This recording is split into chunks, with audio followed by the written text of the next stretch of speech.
Trenes por Siempre Max. Bueno, buenas tardes a todos y lo primero agradecer la invitación a INECO por parte de ALAF y del Ministerio, que para nosotros es un honor estar aquí compartiendo mesa con ellos. La idea de la presentación de hoy es presentar de manera muy práctica en qué consiste el Open Access, cuáles son los beneficios que se pretenden con él y acompañar un poco del ejemplo de qué es lo que hemos vivido en España durante las últimas décadas. Iremos repasando un poco con esta idea qué implica el Open Access, cuáles son los resultados que hemos obtenido en España, cuáles son unos puntos de atención o algunas partes que pueden suscitar algunas dudas sobre el proceso y cuáles son los aprendizajes que hemos tenido en él, ¿no? En primer lugar, partiendo de la base, ¿no? El Open Access como concepto es un modelo de mercado en el que la infraestructura, sea la que sea, es un monopolio natural en el que hay un operador, un gestor de la infraestructura y los servicios, por contra, se prestan en competencia por distintos operadores que compiten por el uso de esa infraestructura. Esto se aplica no solo en el sector ferroviario, sino en otros sectores como el sector aéreo, las telecomunicaciones, la red de distribución de energía. Y en el caso del transporte ferroviario, la infraestructura y los servicios deben de estar separados, habiendo un administrador de la infraestructura, que es quien gestiona la red, y una serie de operadores ferroviarios. En la aplicación práctica, partiendo de los modelos tradicionales en los que había un operador nacional único, es que ese operador debe ser o es dividido en dos partes, luego veremos en qué medida, para que se permita la entrada de otros operadores sobre la misma infraestructura de red. Esto surgió en Europa a finales del siglo XX ya, en esta situación en la que el ferrocarril estaba en clara decadencia, estaba perdiendo cuota de mercado frente a otros modos. Los operadores históricos acumulaban deuda, acumulaban una falta de eficiencia estructural y las redes nacionales en Europa eran muy estancas. Cada operador gestionaba su red hasta la frontera y sus servicios hasta la frontera y eso impedía que hubiera un flujo más fluido entre distintas redes. Los objetivos de todo esto, pues al final eran mejorar la calidad de servicio para el usuario, crear un mercado interior que fuera competitivo y que diera respuesta a las necesidades de movilidad de las personas y de los bienes y impulsar este modo de transporte más sostenible. El libro blanco de 1990, que era sobre el mercado de transporte interior en la Unión Europea, y la Directiva 91/440, que fue la que inició todo el proceso de transformación hacia el Open Access, empezaron ese proceso, pero no quedó ahí, sino que a partir de ahí se fueron desarrollando y elaborando diferentes normativas a nivel comunitario que se estructuran en paquetes ferroviarios, que seguramente conozcan, que a lo largo de los siguientes años, pero desde 2001 hasta el cuarto paquete ferroviario acabó en 2016, han ido avanzando y perfeccionando el modelo. De manera que si en la Directiva 91/440 solo se exigía la separación contable entre el administrador y el operador, poco a poco los distintos paquetes ferroviarios iban exigiendo un mayor grado de separación para garantizar sobre todo la neutralidad del administrador de infraestructura frente a los operadores. Y todo esto, se me ha olvidado una idea importante, y es que con estas normas comunes europeas, que parece que es una directiva europea y que debiera dar un mismo resultado en todos los países, cada uno de los países pudo adaptarlo y llegar a un modelo que encajara con sus particularidades, que pueden ir desde sus normativas históricas, capacidad de desarrollo de normativa, incluso orografía, tamaño del mercado, de manera que hay un abanico de modelos, digamos que entre ellos la mayor separación entre la infraestructura y los servicios se da en países como España o Portugal, en la que las dos empresas son completamente segregadas. En el caso de España, ambas dependen del Ministerio de Transportes y Movilidad Sostenible, pero son dos empresas bien diferenciadas, y otros modelos en los que estas dos empresas están incluidas dentro de un holding, como puede ser el caso de Austria o de Alemania. En esos casos hay una cierta separación y siempre hay que intentar mantener la neutralidad entre el administrador y los prestadores de servicio, ¿no? la empresa ferroviaria o el operador, como llaman aquí. Y ahí es donde la Unión Europea, en esta serie de paquetes, ha ido profundizando para poder exigir una mayor independencia en la toma de decisiones y en la funcionalidad. Uy, espera, que voy para atrás. Bueno, y una vez que tenemos claro lo que es, qué es lo que le implica, ¿no? Yo lo estructuraría en torno a 3 ideas. En primer lugar, lo que supone es un cambio de las reglas del juego. No solo un cambio, sino externalizar las reglas del juego que anteriormente estaban todas imbuidas dentro de un único operador, y esas reglas internas dentro de una única compañía deben pasar a ser externas. Esas reglas o normas que tienen 3 ámbitos, ¿no? Por un lado, las normas técnicas de interoperabilidad, de seguridad.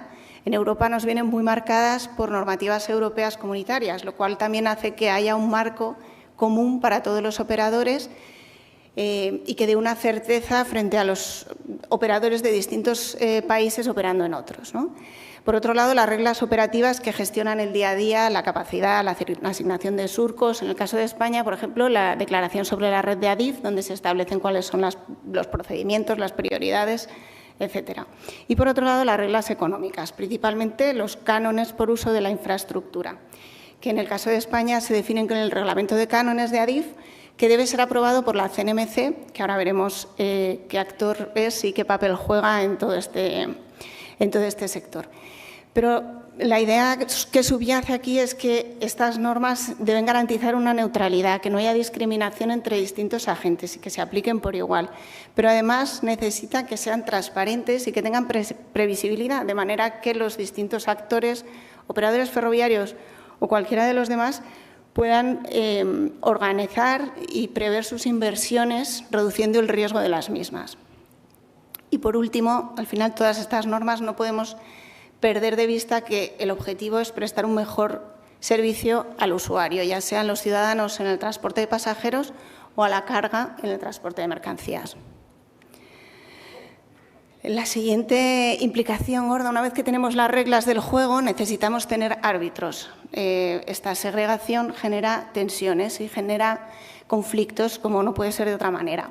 En el caso de España, ADIF es quien gestiona la asignación de capacidad por medio de unos criterios y prioridades que ya tiene establecidos. La CNMC, que lo he mencionado antes, es la Comisión Nacional de Mercados y Competencia en España, que regula no solo el sector del transporte ferroviario, sino también el sector aéreo, la distribución de la energía, las telecomunicaciones y otros mercados que están en la misma situación. La Agencia Estatal de Seguridad Ferroviaria se encarga de toda la parte de seguridad, autorización de infraestructura, autorización de material rodante, autorización de personal. Y la CIAF es la Comisión de Investigación de Accidentes Ferroviarios, que también es un ente independiente dentro del marco del Ministerio.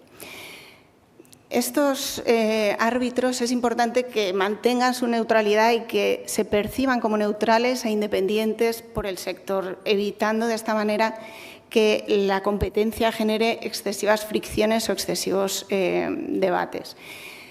Si bien ahora mismo, por ejemplo, la Agencia de Seguridad Ferroviaria es un ente independiente integrado dentro de la estructura del Ministerio, antes no lo era tanto y va a ir a más. O sea, todo esto, digamos, que está en un proceso que se va perfeccionando con el tiempo, ¿no?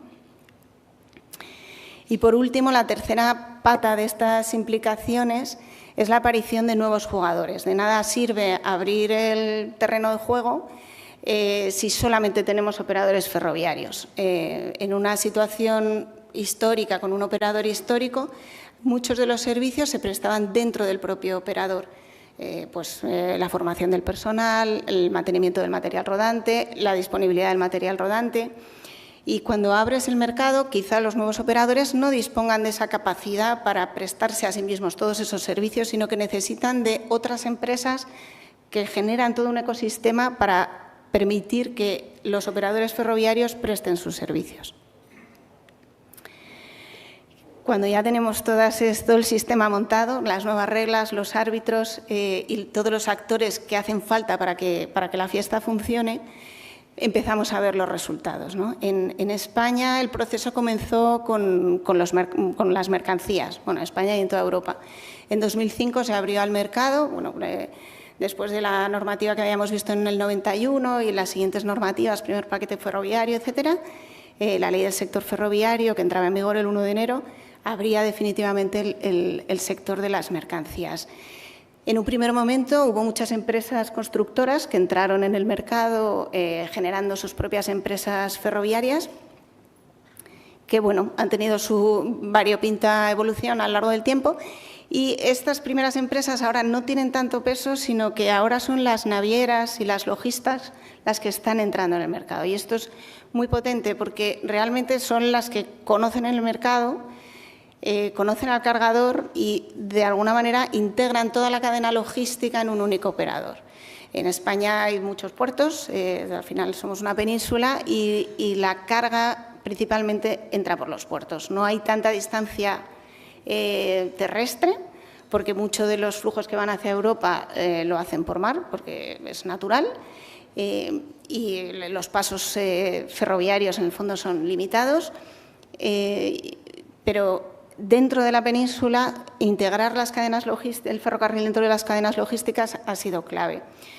Es verdad que no ha sido un resultado espectacular en mercancías y antes hablaba Alejandro, creo, del 6% en Argentina. En España estamos incluso peor. El transporte ferroviario de mercancías no acaba de despuntar a pesar de todos los esfuerzos de la Administración por hacerlo. Pero, sin embargo, sí que se ha visto un vuelco en la participación de las empresas, ¿no? Si veis en los gráficos que os he traído, vemos en la línea azul es la participación de las empresas alternativas a Renfe Mercancías. Lo que pasa es que la tarta no ha crecido, digamos que sigue siendo más o menos la misma, pero las empresas privadas cada vez tienen más cuota frente a Renfe. Pero bueno, siempre esperamos que la cosa vaya a mejorar en el futuro. En el caso de los viajeros, la normativa europea ha ido marcándonos fechas. En 2010, en principio, se liberalizaban los servicios internacionales, en 2013 los servicios turísticos, en 2020 los servicios comerciales, que finalmente con la pandemia se retrasó un poco y fue en 2021, pero teóricamente y sobre el papel toda la red está abierta a la competencia. La realidad es que Adif, para permitir la entrada de operadores y garantizarles un marco más estable, ofertó marcos de capacidad, acuerdos marco de capacidad inicialmente sobre 3 corredores muy potentes, Madrid-Barcelona, Madrid-Sevilla y Madrid-Levante.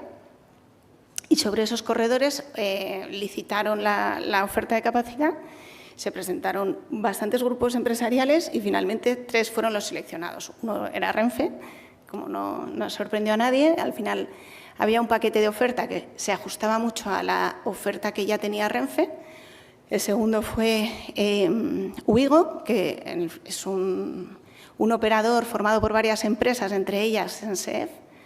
Y el tercero fue Irio, que es otro operador, en el que otra de las empresas que participa es Trenitalia, el operador histórico italiano.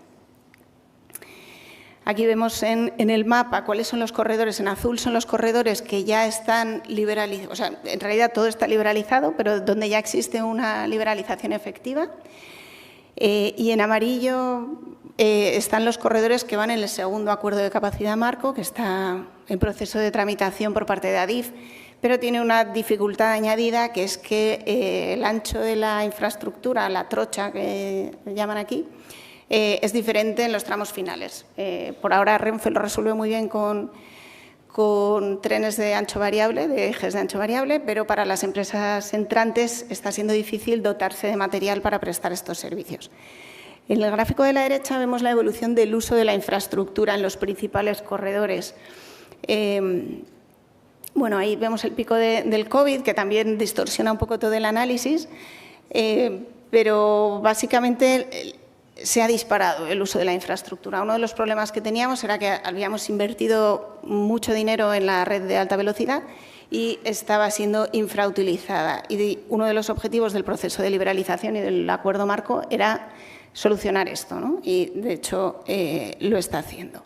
Aquí vemos un poco el efecto en la oferta, ¿no? En el Madrid-Barcelona, por ejemplo, hemos pasado de tener 56 servicios al día a tener 85. Y eso para el usuario, pues sin duda es una mejora. Además, hay una variabilidad de precios. Ya no solo es que se hayan reducido los precios de los servicios en torno a un 33%, sino que hay diferente oferta. Puedes optar por un servicio más premium o uno más low cost y puedes elegir, y en función de los horarios, pues se produce un poco el mismo efecto que en las compañías aéreas. Abajo vemos la demanda y la captación de demanda que ha supuesto esto. En total, casi 5 millones de viajeros han sido captados del modo aéreo y la carretera hacia el ferrocarril, y eso sin duda es un éxito de todo el proceso. Pero, como todo en esta vida, tiene dos caras, ¿no? Y hay que ser honestos y reconocerlo, ¿no? Al final hay varias ideas. En el ámbito económico ha habido una bajada de precios muy potente, pero también las nuevas empresas o las empresas entrantes están teniendo pérdidas en estos primeros años, con lo cual no está claro que sea sostenible a largo plazo.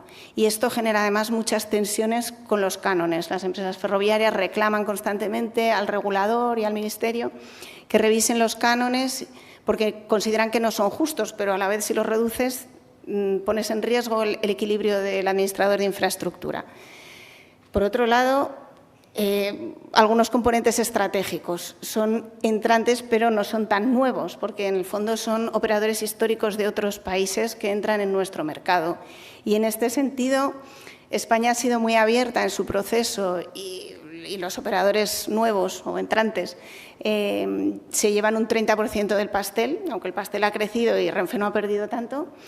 Pero en otros países no está siendo igual y las empresas españolas están teniendo problemas para acceder a otros mercados. Y, por otro lado, cuestiones operativas. Al final, más trenes, más operadores, complejiza la operativa y complejiza la gestión de todo el sistema, ¿no?